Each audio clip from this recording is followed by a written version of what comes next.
El gran desmoronamiento. Hoy vamos a analizar una idea que, la verdad, define bastante bien nuestro tiempo. Es esa sensación de que la realidad que antes compartíamos, de alguna manera se está rompiendo en mil pedazos. A ver, es una sensación que seguro que a todos nos resulta familiar, ¿verdad?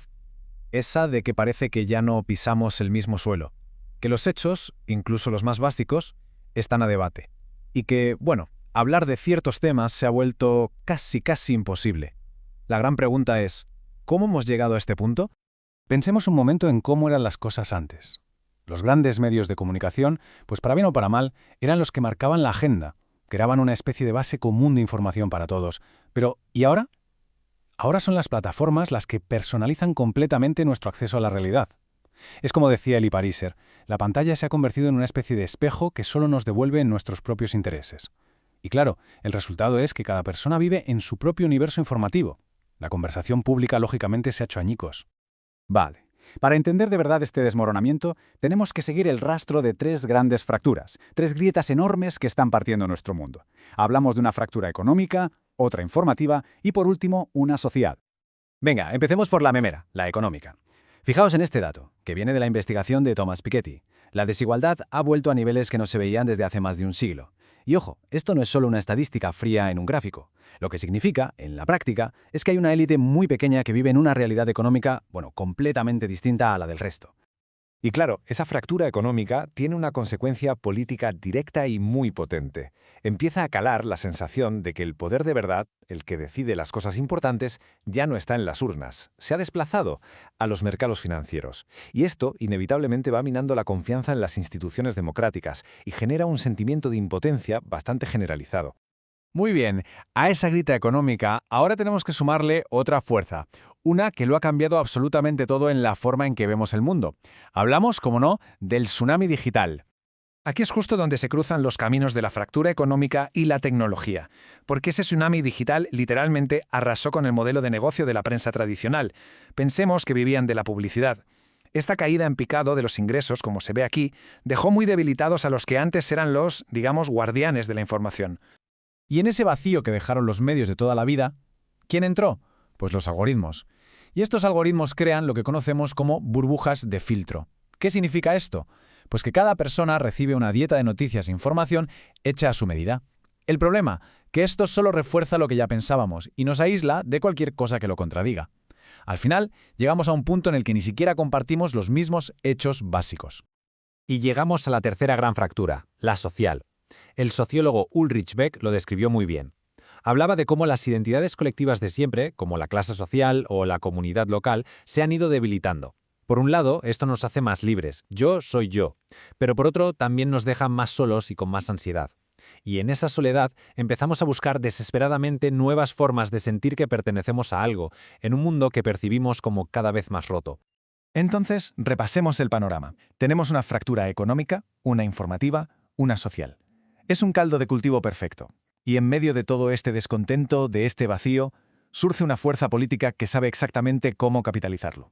Hablamos, claro, del populismo.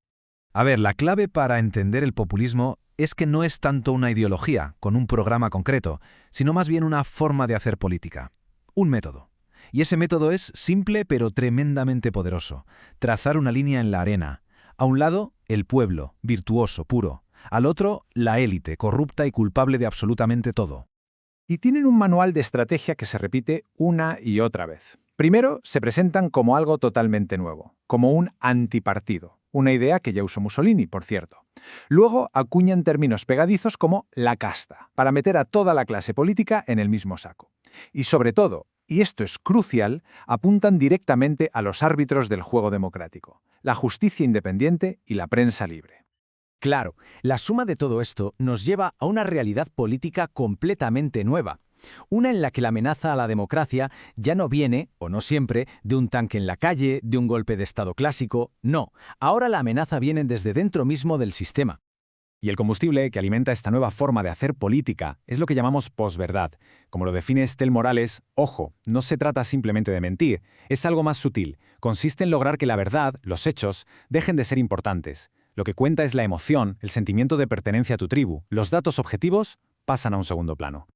De hecho, los politólogos Levitsky y Ziblatt describen un proceso que es, alarmantemente sencillo para desmantelar una democracia desde dentro, y de forma totalmente legal. Es un plan en 4 pasos. Primero, ganas las elecciones, y una vez en el poder, vas capturando a los árbitros, neutralizando a los otros jugadores, y al final, reescribes las reglas del juego a tu favor. Cuando nos damos cuenta, el sistema ya no es el mismo. Vale, pero la gran pregunta es, ¿por qué funciona todo esto? ¿Qué hace que seamos tan vulnerables a la desinformación, a la polarización? Pues la respuesta, en gran parte, está en cómo funciona nuestra propia mente. Hay una teoría del psicólogo Leon Festinger que lo explica de maravilla, la disonancia cognitiva. Dicho de forma sencilla, nuestro cerebro odia las contradicciones. O sea, cuando un hecho choca de frente con una creencia muy arraigada que tenemos, sentimos una especie de malestar, de incomodidad mental. Y para quitarnos esa incomodidad de encima, ¿qué es más fácil? ¿Cambiar nuestra creencia o rechazar el hecho que nos molesta? Pues eso. El ejemplo clásico que ponía el propio Festinger es perfecto y lo deja clarísimo. Pensemos en una persona que fuma.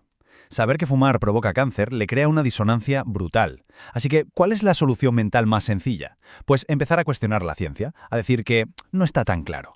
Es mucho más cómodo dudar de los hechos que cambiar un hábito que forma parte de tu vida. Y exactamente este mismo mecanismo se aplica a nuestras creencias políticas. Bien, hemos visto las 3 grandes fracturas, la económica, la informativa, la social.